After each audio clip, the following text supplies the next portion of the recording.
Imagine this. You stand up to get a glass of water. Your vision briefly dims, and your knees feel soft. You steady yourself on the kitchen counter and think, I'm just getting older. But if you're over 60 and taking Amlodipine or Metoprolol, that moment could be an early warning sign. In this video, I'll walk you through 7 silent fall risk signals many people miss, including one that often appears weeks before a serious fall. Falls are one of the fastest ways older adults lose independence. And for people managing blood pressure, heart health, cholesterol, or diabetes, the risk is often about patterns, not one dramatic symptom. Think of your circulation like home plumbing. If pressure changes too fast in one part of the system, the whole house feels it. Your body is similar. When blood pressure, pulse, hydration, and medications interact, balance can change before you realize it. This video is for educational purposes only. Consult your doctor or healthcare provider before making any medication changes. Please do not stop or change medication on your own. Now let's look at the first silent warning sign that many people dismiss as just getting older. Sign number 1. Standing dizziness that lasts a few seconds. If you feel lightheaded when moving from bed to standing, don't dismiss it. A brief drop in blood pressure can reduce blood flow to the brain, just long enough to destabilize your step. In plain terms, your water pressure drops for a moment before your body catches up. Who should pay extra attention?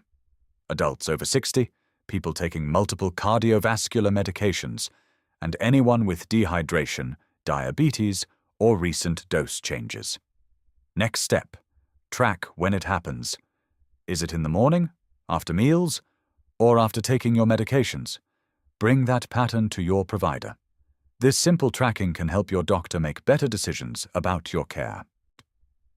Sign number 2. Slow pulse plus unusual fatigue. Metoprolol is designed to reduce heart workload. That's helpful for many people, but in some cases, pulse can become too slow for how your body feels. Watch for this combination. Lower energy than usual, heavy legs during simple tasks, and mild fogginess with low stamina. Think of your heart like a car engine with a safety governor. A governor protects the engine from over-revving, but if it's set too low for the road conditions, the car struggles uphill. What matters now? If fatigue and slow pulse appear together and worsen, bring readings and symptoms to your doctor early. Don't wait until it becomes a bigger problem. Quick recap. Sign 1 equals standing dizziness. Sign 2 equals slow pulse with low energy. Now sign 3 is one people often call just swelling, but it directly affects walking stability. Let me explain why this matters more than you might think. Sign number 3, ankle swelling that changes your gait. Amlodipine can cause peripheral edema in some patients, and this can be dose-related.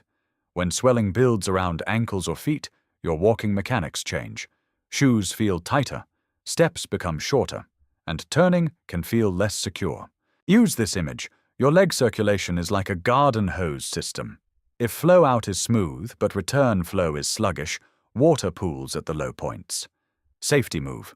Compare morning and evening swelling for 3 to 5 days, and note whether balance feels worse on high swelling days. This simple observation can provide valuable information to your healthcare provider. Sign number 4. Brain fog during movement transitions. Some viewers tell me, I'm not dizzy but I feel slow. That matters. Delayed reaction time while stepping off a curb, turning in the bathroom, or carrying groceries can increase fall risk. This is especially important in people with diabetes, sleep disruption, or multiple medications. The issue isn't only strength, it's processing speed during movement. Doctor discussion point. Ask whether your symptom pattern could reflect medication timing overlap rather than one single drug. Sometimes the problem isn't the medication itself, but how multiple medications interact with each other throughout the day. Sign number 5. Reduced stamina from routine activities. If short walks, laundry, or one flight of stairs suddenly feel harder than last month, don't normalize it too quickly. Sometimes this is conditioning. Sometimes it's blood pressure variability, pulse response, or medication interaction. Your kidneys, by the way, act like filtration systems, similar to coffee filters or a basement water filter. If hydration and blood flow are inconsistent, your body's pressure management becomes less stable. Action you can take today. Document 2 to 3 activities that now trigger fatigue and how long recovery takes. This documentation helps your doctor see the pattern. You've seen 5 common signs. The next 2 are less frequent but higher priority, especially if they appear in clusters. These are the warning signs that should never be ignored, no matter how mild they seem at first.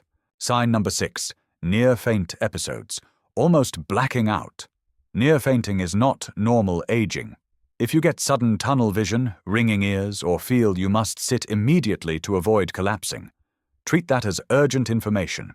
You may still recover in a minute, but the bigger danger is the next episode happening on stairs, in the shower, or outside alone. Immediate safety action. Call your provider promptly after a near-faint event. If symptoms are severe, persistent, or include chest pain or breathing distress, seek emergency care. Don't wait to see if it happens again. 1 episode is enough to warrant a conversation with your healthcare team.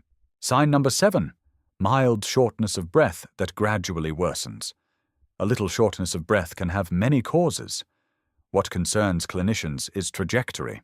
If breathing feels slightly worse over days and appears with dizziness, swelling, or weakness, that pattern needs review. This is not about panic.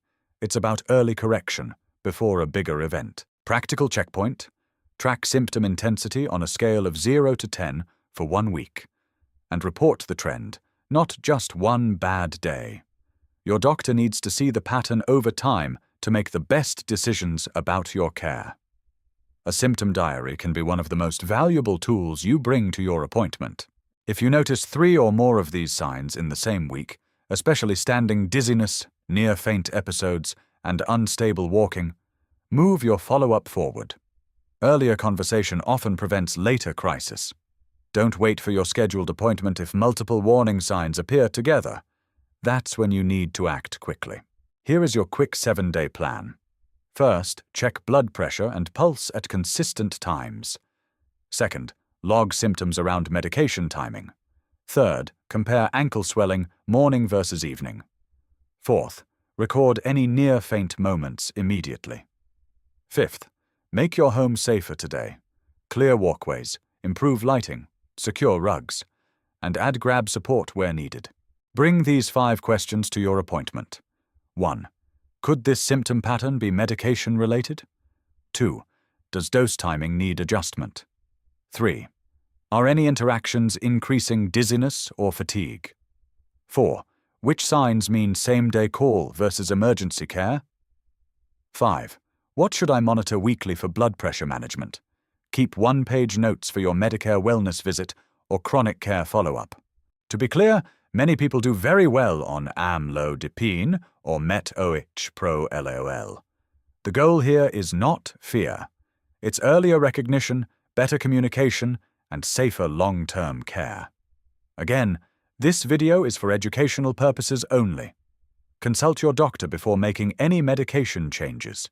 If this helped, save this video for your next appointment, share it with a loved one, and subscribe for weekly senior wellness breakdowns on heart health, blood pressure management, and medication safety after 60. Stay informed, stay healthy, and thanks for watching.